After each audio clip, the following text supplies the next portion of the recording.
올여름 핫한 휴가 보내셨나요? 올해도 역시 양양 근처에는 얼씬도 못하고 언저리를 맴도셨거나 아니야 난 원래 바다를 싫어해 하면서 산으로 휴가 떠나신 남성분들 많으시죠?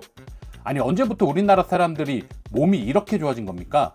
인스타그램을 보면 온통 근육밖에 없고 솔직히 속상한 마음에 몸 좋은 놈들 다 로이더, 약물빨이야 하며 정신승리까지는 인정. 그렇다고 주말에도 뱃살을 주물럭거리며 롤 때리는 루저의 모습은 아니어야 하지 않겠습니까? 사실 우리도 노력을 안 한 건 아니잖아요. 헬스장 1년 정액권도 끊어보고 월급의 3분의 1씩 투자하여 개인 PT, 인터벌 운동, 크로스핏 하면서 풀떼기에 닭가슴살 챙겨 먹어봤잖아요. 근데 왜 우리의 몸뚱이는 변화가 없는 걸까요? 뱃살은 인격이다 하고 원형적 생각으로 넘어갈 수 있지만 문제는 다이어트를 해도 남아있는 여유증입니다. 이건 뭔가 조금이라도 남아있는 남성성에 자존심마저 무참히 짓밟힌 느낌이라 인정하고 싶지 않게 되죠. 아무리 비싼 옷을 걸쳐도 볼록하게 튀어나온 푸아이즈 때문에 태도 안 나고 쌍끌이 어선 마냥 바닥을 쓸고 있는 자존감은 물론 때로는 성 정체성의 의문을 가져보기도 합니다. 사실 나 여자로 태어났으면 카리나급의 글래머였을지도 몰라. 자, 정신 차리고 이대로 두고 볼 수 없는 여유증. 오늘은 크던 작던 대한민국 남성의 40%가 가지고 있다는 여유증에 대해 알아보도록 하겠습니다. 여유증의 원인에서부터 극복할 수 있는 방법까지 논문에 근거한 자료를 통해 싸그리 정리해 볼 테니 영상 끝까지 시청하셔서 무더운 여름 얇은 반팔티 한 장으로 외출 한번 해보자고요.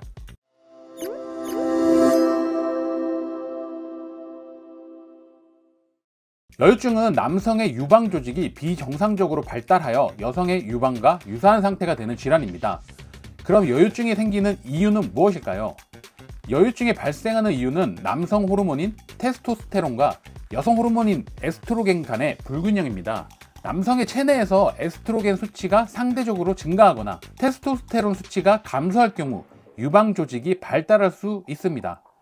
특히 사춘기 동안 호르몬 변화가 심한 청소년들에게 일시적으로 발생할 수 있는데요. 이는 대부분 시간이 지나면서 자연스럽게 해결된다고 하니 너무 걱정하지 않으셔도 될 것 같습니다.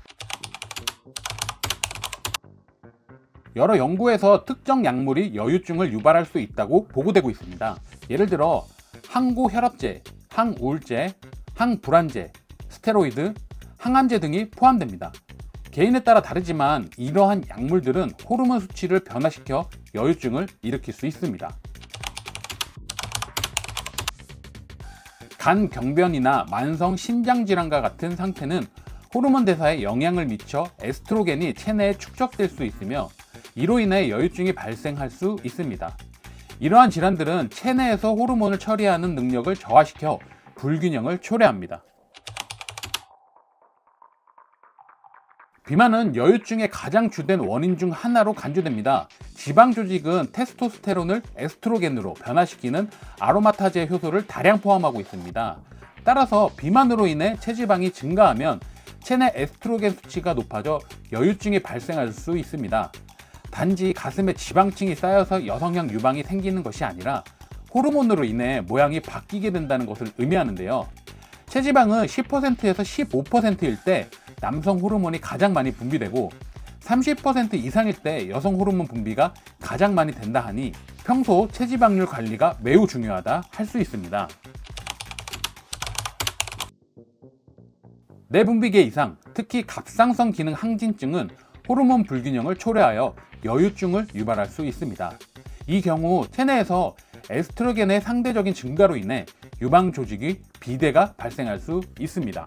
이 밖에 노화가 진행되면서 자연적으로 발생하는 호르몬 불균형이 원인이 될 수 있으며 규칙적이지 못한 수면이 호르몬 이상을 가져와 여유증의 원인이 될 수 있습니다.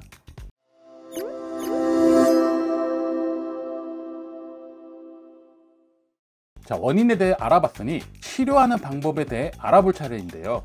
어떤 질환이든 원인에 맞는 방법으로 치료하는 것이 가장 좋습니다. 지금부터 원인별 치료법에 대해 알아보도록 하겠습니다. 여유증이 에스트로겐 과잉에 의해 발생한 경우 항에스트로겐제를 사용하여 치료할 수 있습니다. 타목시펜과 같은 약물은 유방 조직에 대한 에스트로겐의 영향을 차단하여 유방 조직의 성장을 억제합니다. 이 치료법은 특히 여유증 초기 단계에서 매우 효과적이고요. 중기가 넘어가면 더욱 적극적인 방법을 생각해 보셔야 합니다. 테스토스테론의 수치가 낮아 발생한 여유증의 경우 테스토스테론의 보충요법이 고려될 수 있습니다. 이 치료법은 노년층에 특히 유용하며 체내의 호르몬 불균형을 회복시키는 데 도움을 줄 수 있습니다.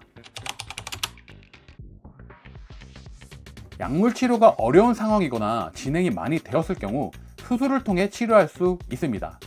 아니, 조금 튀어나왔다고 칼을 대는 게 맞나 싶기도 한데요. 여유증이 심하거나 약물 치료에 반응하지 않는 경우 유방 축소 수술을 통해 비대해진 유방 조직을 제거하는 것이 가장 효과적이라 합니다.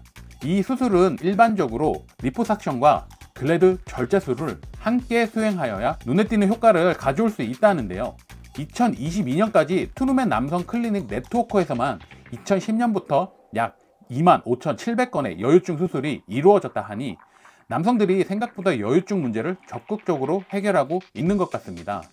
절대 부끄러워서 피할 일은 아니라는 것이죠. 비만으로 인해 여유증이 발생한 경우 체중 감량은 중요한 치료 방법이 될 수 있습니다. 체지방을 줄이면 에스트로겐의 상대적 증가를 억제할 수 있으며 지방 조직에서 발생하는 에스트로겐 생성도 감소합니다. 특히 10%에서 15% 사이의 체지방을 유지할 때 여성 호르몬이 줄고 남성 호르몬 분비가 가장 활성화되기 때문에 건강과 남성적 매력 발산을 위해 낮은 체지방을 유지해 주는 것이 좋습니다. 또한 근력 운동은 테스토스테론 수치를 자연스럽게 높이는 데 도움을 주는데요. 특히 가슴 근육을 강화하는 운동은 유방 조직을 단단하게 만들어 여유증의 외관상 증상을 완화할 수 있습니다. 식이요법은 여유증 관리의 중요한 요소인데요. 콩이나 아마씨 같이 에스트로겐이 풍부한 음식을 줄이고 테스토스테론을 증가시킬 수 있는 식품을 섭취하는 것이 도움이 될 수 있습니다. 특히 에스트로겐 수치를 낮추는 음식인 브로콜리, 콜리플라워, 케일, 양배추 등을 섭취해 주는 것이 좋고요. 테스토스테론 수치를 높이는 음식인 고단백 식품이나 마늘, 짙은 잎채소, 생강, 그리고 비타민 D와 아연을 꾸준하게 챙겨 먹는 것이 좋습니다. 하지만 모든 식품이 그렇듯 무작정 피하거나 섭취하는 것보다 다른 기관에 무리를 주지 않도록 비율을 적당하게 조절하는 것이 좋습니다.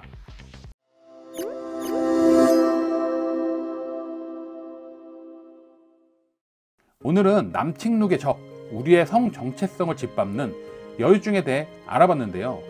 식습관이 바뀌면서 여유증을 가지고 있는 남성의 수가 빠르게 증가하고 있다 합니다. 180이 넘는 기럭지나 태평양 어깨는 유전이라 치고 우리 평평하고 단단한 갑바는 포기하지 말기로 해요. 오늘 영상은 여기까지고요.